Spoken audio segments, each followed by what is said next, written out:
کا حکم کہلاتا ہے؟ کہلا سکتا ہے؟ نہیں. بار بار قرآن پاک کی تلاوت کرو، سمجھنے کی کوشش فرماؤ. ٹھیک ہے جی. تو یہ بات آپ کو روز روشن کی طرح واضح ملے گی کہ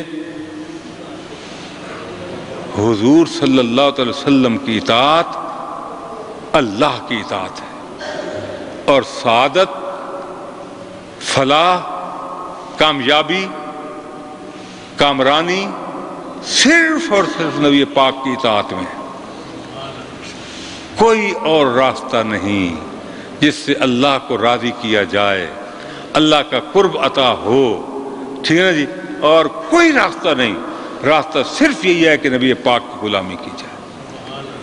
اگر میں مصیبتوں سے نجات چاہتا ہوں تو نبی پاک کی غلامی میں ہے. اگر میں مشکلات پر قابو پانا چاہوں تو یقین فرماؤ نبی پاک کی غلامی اور اطاعت پر موقوف. ٹھیک ہے جی. جب میں نبی پاک کا بن جاؤں گا پھر کوئی میرا دشمن نہیں رہے گا، کوئی میری مخالفت نہیں کر سکے گا، کوئی مجھ پر غالب نہیں آ سکے گا. ٹھیک ہے جی. کہ محمد سے وفا تو نے تو ہم تیرے ہیں، یہ جہاں چیز ہے کیا لوح و قلم تیرے ہیں.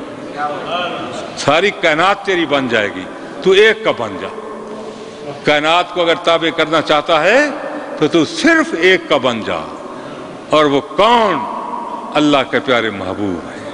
فرمایا کل ان کنتم تحبون اللہ فاتبعونی. محبوب اعلان فرما دو اگر اللہ سے محبت چاہتے ہو تو آؤ میری اتباع کرو، میری اتباع کرو، میری غلامی کا پٹا گردن میں ڈال لو. اللہ تمہیں محبوب بنا لے گا، خدا تمہیں اپنا قرب عطا فرما دے گا. اور یقین فرماؤ کہ خدا جس کو قرب اپنا عطا فرماتا ہے اسی کو جس پر راضی ہوتا ہے، جس سے خوش ہوتا ہے. یہ حقیقت ہے یا نہیں ہے؟ جس سے راضی ہو، خوش ہو، تو معلوم ہوتا ہے کہ خدا کی رضا بھی نبی پاک کی رضا پر موقوف ہے. خدا کی رضا رضا مصطفیٰ پر موقوف ہے. اعلیٰ حضرت عظیم البرکت اور 14ویں صدی کے مجدد اعظم رضی اللہ تعالیٰ نے اسی کو بیان یوں فرمایا، خدا کی رضا چاہتے ہیں دو عالم. میں نے بھی ابتدا میں یہی عنوان عرض کیا تھا کہ فلاح داریں. جی. فرمایا خدا کی رضا چاہتے ہیں دو عالم. خدا چاہتا ہے، تم اگر چاہتے ہو کہ اللہ راضی ہو، خدا کی رضا چاہتے ہیں دو عالم.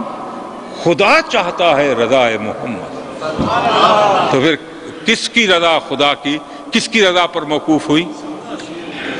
ٹھیک ہے جی. سادے الفاظوں میں اعلیٰ حضرت عظیم البرکت نے یقین فرماؤ کہ قرآن و احادیث کا خلاصہ نکال کر رکھتی ہے. اگر یہ نعمت کسی کو میسر آ جائے کہ نبی پاک علیہ السلام کی رضا پر خدا کی رضا موقوف ہے، اگر اسی مسئلے کو سمجھ جائے، اگر یہ ذہن میں بات آ جائے تو وہ کوئی جدا نہ سمجھے گا. وہ یہ سمجھ لے گا کہ با خدا خدا کا یہی ہے در، نہیں اور کوئی مفر مکر. جو وہاں سے ہو یہاں آ کے ہو، جو یہاں نہیں تو وہاں. جو وہاں سے ہو یہی آ کے ہو، جو جہاں نہیں تو وہاں نہیں.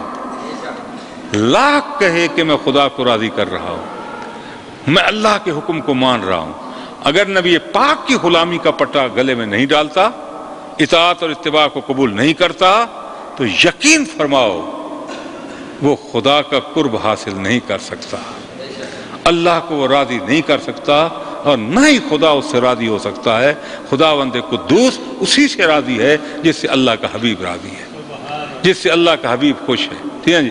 اللہ کا حبیب جس سے خوش ہے اللہ تعالیٰ اسی سے راضی ہے. اللہ تعالیٰ جل مجد الکریم سے دعا ہے کہ اللہ تعالیٰ جل جلالہ و امن والہ ہمیں صدق کے دل سے اپنے محبوب کی غلامی عطا فرما دے. ٹھیک ہے جی. نبی پاک کی اتباع کی توفیق عطا فرمائے. آپ دیکھ رہے ہو گونا گوں بحرانوں میں ہم گھرے ہوئے ہیں. مہنگائی ہے، رشوت ہے، اور دہشت گردی ہے، قتل و غارت ہے، انتشار و افتراق ہے، یہ ہمارے اعمال ہیں، یہ ہمارے، ناراض نہ ہو، ہمارے اعمال ہیں۔ اگر ہم اپنا محاسبہ کریں اور اپنی زندگیوں کو اللہ کے محبوب کے نقش قدم پر چلائیں اور نبی پاک کے ارشادات کے مطابق ہم اپنے اوپر لازم کر لیں کہ میں زندگی یوں گزاروں گا، تو میں یقین سے کہتا ہوں کہ کوئی غم نہیں رہے گا، کوئی فکر نہیں رہے گی، کوئی بحران نہیں آئے گا، کوئی پریشانی نہیں ہوگی۔ آؤ آج وقت ہے کہ ہم اپنے آپ کو نبی پاک علیہ السلام کا سچے غلام کی حیثیت سے ہم زندگی گزاریں اور نبی پاک کی تابعداری کریں، اللہ کے پاک محبوب کی شریعت کو مقدم سمجھتے ہوئے اس پر عمل کریں۔ جب تک ہمارا نبی پاک کی شریعت سے انحراف ہے اور ہم نے منہ موڑا ہوا ہے اور ہم غیروں کی دشمنوں کی تابعداری کر رہے ہیں، اس وقت تک کبھی ہمیں فلاح، کامیابی اور اطمینان کبھی حاصل نہیں ہو سکتا، پریشانیوں پر پریشانی آتی رہیں گی۔ آؤ ایک ہی حل ہے کہ نبی پاک کے غلام بن جائیں، نبی پاک کی اتباع کریں اور اللہ کے محبوب کی تعظیم، تکریم اور ادب جس کا اللہ نے بار بار حکم دیا ہے وہ اپنا لیں، تو یقیناً ہم